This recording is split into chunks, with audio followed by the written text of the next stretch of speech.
horta cusbitaalkan aan ka sheekaynaysaan dalka gabigiisaba shufto iyo mooryaan baa ku degtay.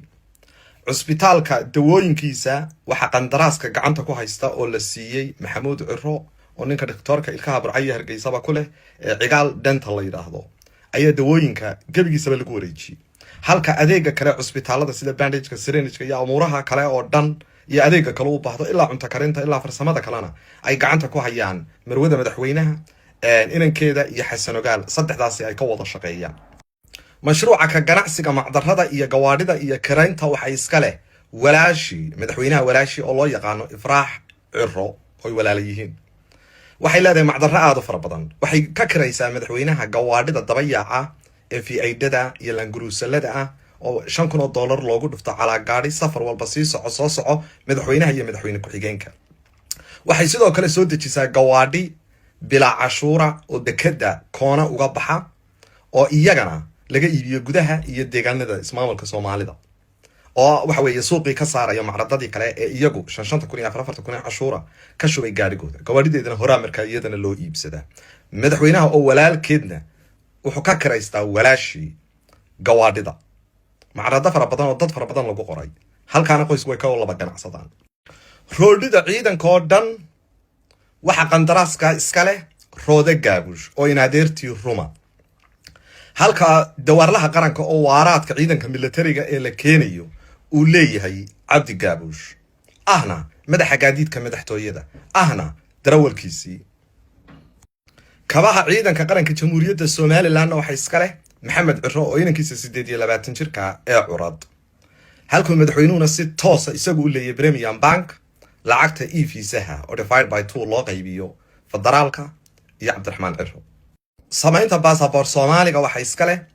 50% marwada madaxweynaha halka 6 qof oo kale ay ku jiraan oo uu kamid yahay ina Xamed Jibriil iyo dhowr qof oo kale iyo rag kale oo isla xaafadeena oo iyaguna xamar jooga. waa 6 plus 50% oo marwada waxana laga dhigay halka Soomaaliya $100 iyo $420. haamaha shidaalka ee dawladda ma ku inuu Sacuudiyada heshiil haamaha shidaalka ee dawladda waxa shidaalka ku shubtay madaxweynaha jamhuuriyadda Soomaaliland Cabdiraxmaan Maxamed Cabdilaahi Ciro wuxuuna shidaalka u soo iibiya oo Sadiq Dhamiyo u maamulaan ninka ay maabtigayeen in cashuur la yidhaa ee saddexda kaalmood ku leh magaalada South Sudan ee Juba. waa shidaalka Cabdiraxmaan waa shidaalka jaban ee qiiqa sameeya. shirkadda macdanta cusub ee loo samaynayo ciidamada macdanta iyo khayraadka oo GS-kooda iyo diiwaangelintooda uu iska leeyay Jaamac Gaabush iyadana waxa loogu boobtegayaa gobolka Sanaag. sidoo kale jaamac wuxuu gacanta ku hayay bixinta mushaharka ciidamada Saada madaxa Saada oo nin xaafada u geystay oo computerkii loo hayo iyo diiwaangelinta indhaha iyo faraha oo ay kala shaqaysay inantii Soomaaliya kala shaqaysay oo reer koonfureed ah. wiilkiisa Curad Maxamed Cabdilaahi wuxuu leeyahay leesanka cusub ee jamhuuriyadda Soomaaliland gawaadhida lagu wado iyo bilaad numberka. cusbitaalka Taiwan waxa maamulayay Jaamac Gaabush. shirkadda Almis ayaa 6,900,000 qandaraaska lagu siiyay. madaxtooyada Qatar waxay ka goosteen 330 16 milyan waxa cunay Jaamac Gaabush iyo qoyska. halka cusbitaalka Imaaraadka ee Burco doctorka gabadhiisii lagu qoray oo la leeyahay habar jeclaal siiyay. inanta ina Muraad Ilmaadirka yimba magaceeda lagu qoray. waxaana iska leh doctorka qaba ee iska leh cigaal dental oo ay madaxweynaha walaalayiin bahda yar. masaxada wasaaradaha kalaadhida maxaabiista dacaska cuntooyinka ciidanka intaasina waa qoyska. masaxada wasaaradaha kalaadhida maxaabiista dacaska cuntooyinka ciidanka intaasina waa qoyska. doobiilaha qaranka oo loo maydhayo cusbitaalada xarumaha agoomaha ka qaaxada cusbitaalka TMBD iyo qaaxada intaaba cunto karintooda dherigooda team kale lagala wareegay waxaana lagu soo karayaa New Hargeysa waxaana ka masuula marwada qaranka. qandaraasyadii waaweynaa ee ururka haweenweynaha qaranka jamhuuriyadda Soomaaliland ee Now iyo Nagaad waxa laga soo reebay 2 hablood inan habar jeclaa iyo inan waxa weeye Jibriil Abokora. dumarkii iyo xafiisyadii iyo budgetkii hay'adaha iyo kii miisaaniyadda ugu jirayba waxay ku dhacdaa guriga madaxtooyada odayga iyo marwada. intaasi ma aha Abokor Looge mana aha Cali Abokor mana aha Musa Cabdalle waa qoyska. sidoo kale xaajigu wuxuu dabshiil ka qaaday 5% sheerka Jubbaland ee Somtel oo hawlo kale la isu fulinayo sida khayriyada berbere iyo hawlo aad u fara badan iyo dana gaara dalka lagu kala qabsanayo shirkadda uu madaarka madaxweynuhu keenayo uu leeyahay madaar bay dhisaysaa madaxweynaha waxa laga siiyay share 40% 60 kalena shirkadda qaadanaysa aan ka soo fikirabay tirin dhaqaalahaas iga soo baxayo maadaama 40% de dawladdu ay doonayso madaxweynuhu oo rabo hawlaha kale iyaguna waa qaar kale soo socda baash haday qoyska ma dhaafto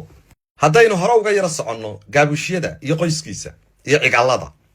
ta waxa la socotaan magaaladii berbera hadday tahay baadhista shidaalka hadday tahay masaxaadihii hadday tahay maamulkii